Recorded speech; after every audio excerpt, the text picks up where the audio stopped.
Hi అండి, welcome to my channel Shravani spicy kitchen. నేను మీ శ్రావణి. ఇవాళైతే నేను చూడండి ఎంత సాఫ్ట్గా ఉన్నాయో జొన్న రొట్టెలు అండి. జొన్న రొట్టెలు ఎలా చేసుకోవాలో చూపించేస్తాను. చాలామంది అయితే అదొక పెద్ద ప్రాసెస్, అందులోనూ చేయడం కష్టమని చేయడం మానేస్తారు. కాకపోతే ఈ ప్రాసెస్లో అయితే ఒకసారి తప్పకుండా ట్రై చేసి చూడండి. చపాతీ కంటే ఇంకా సాఫ్ట్గా ఉంటాయండి ఇవైతే జొన్న రొట్టెలు. చూడండి, మీరే చూస్తున్నారు కదా ఇక్కడ. ఎంతవరకు ఈవినింగ్ వరకు అయినా కూడా చల్లారాక కూడా అంతే సాఫ్ట్నెస్ అయితే ఉంటాయి. ప్రాసెస్ కూడా చాలా సింపుల్గా అయిపోతుంది. మనం చపాతీ ఎలా రోల్ చేస్తామో అదేవిధంగా రోల్ చేసి ఫ్రై చేసుకోవచ్చు. అంత సింపుల్గా ఉంటుంది, పెద్ద కష్టం అయితే ఉండదు. ముందుగా అయితే పాన్ పెట్టుకొని 1 కప్పు వాటర్ వేసుకోవాలి. అందులోనే రుచికి తగినంత సాల్టు, తర్వాత కొద్దిగా 1 స్పూను ఆయిల్ వేసుకోవాలి. ఈ ఆయిల్ అనేది పూర్తిగా ఆప్షనల్ అండి, వేయకపోయినా కూడా ఏం పర్లేదు. వేసాక ఒకసారి బాగా మిక్స్ చేసేసుకొని వాటర్ అనేవి ఇలాగా బాగా మరుగుతూ ఉండాలి. అప్పుడు స్టవ్ని సిమ్లో పెట్టేసి మనం ఏ కప్పుతో అయితే వాటర్ తీసుకున్నామో అదే కప్పుతో పిండి కూడా తీసుకొని మొత్తం వేసేసుకొని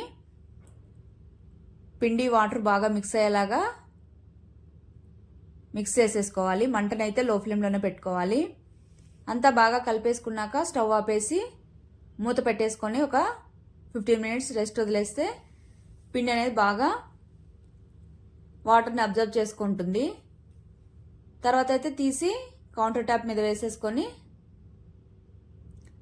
మొత్తం మనం చేతికి తాకగలిగినంత వేడి ఉంటే సరిపోతుంది. కాకపోతే వేడి మీదనే పిండిని ఇలాగా నీట్ చేస్తే చాలా అంటే చాలా సాఫ్ట్గా వస్తాయండి. స్క్రాచెస్ అనేవి కూడా రాదు. కాబట్టి పిండిని నేను ఇక్కడ చూపిస్తున్నట్టుగా కొద్దిగా వేడి మీదనే మొత్తం ఇలాగా నీట్ చేసేసుకోవాలి. చూడండి, పిండి అయితే ఎంత సాఫ్ట్గా ఉందో. ఇక్కడైతే స్క్రాచెస్ కూడా ఏమి లేవు. ఇదైతే తప్పకుండా ఫాలో అవ్వండి, ఈజీగా కూడా అయిపోతుంది ప్రాసెస్ కూడా.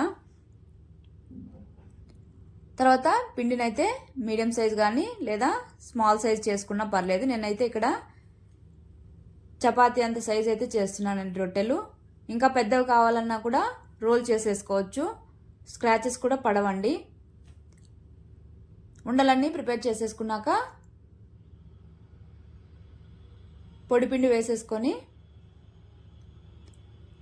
మనం చపాతీ రోల్ చేస్తాం కదా, అదేవిధంగా ఎంత పల్చగా కావాలంటే అంత పల్చగా రోల్ చేసేసుకోవాలి.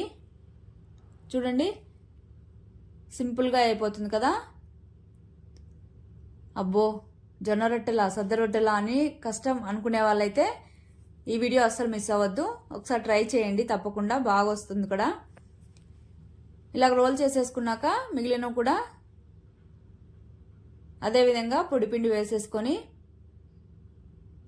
పల్చగా ఒత్తేసుకోవడమే. ఈ రొట్టెలు అయితే మన పూరీలు ఎలా పొంగుతాయో అలా పొంగుతాయండి. టేస్ట్ కూడా చాలాగా బాగుంటాయి. అందులోనూ హెల్త్కి చాలా మంచిది. ఇది తినడం వల్ల మన చపాతీ కంటే కూడా ఇది తినడం వల్ల అయితే ఇంకా ఆరోగ్యానికి చాలా మంచిది.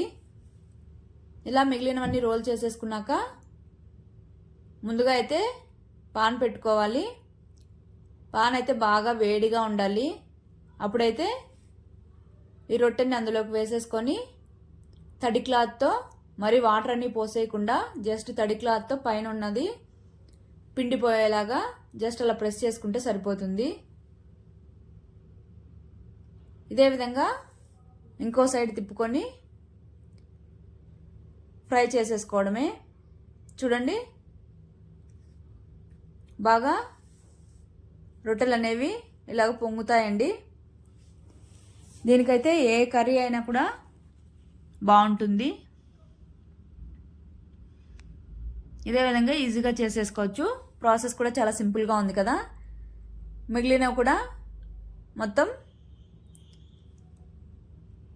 ఇలాగే కాల్చేసుకొని వేడిగా తిన్నా చల్లారాక తిన్నా ఎలా తిన్నా కూడా అదే సాఫ్ట్నెస్ అయితే ఉంటుంది. తప్పకుండా అయితే మీరు కూడా ట్రై చేయండి. ఈ ప్రాసెస్లో అయితే మీరే అంటారు అంత ఈజీ అయిపోతుంది అని. మీరు ట్రై చేసి మీకు ఎలా వచ్చిందో కమెంట్ చేయండి తప్పకుండా అయితే. మరిన్ని వీడియోస్ కోసం అయితే మన ఛానల్ అయితే సబ్స్క్రైబ్ చేసుకోండి. Okay bye. Thank you for watching. నచ్చినట్టయితే సబ్స్క్రైబ్ చేసుకోండి. బాయ్.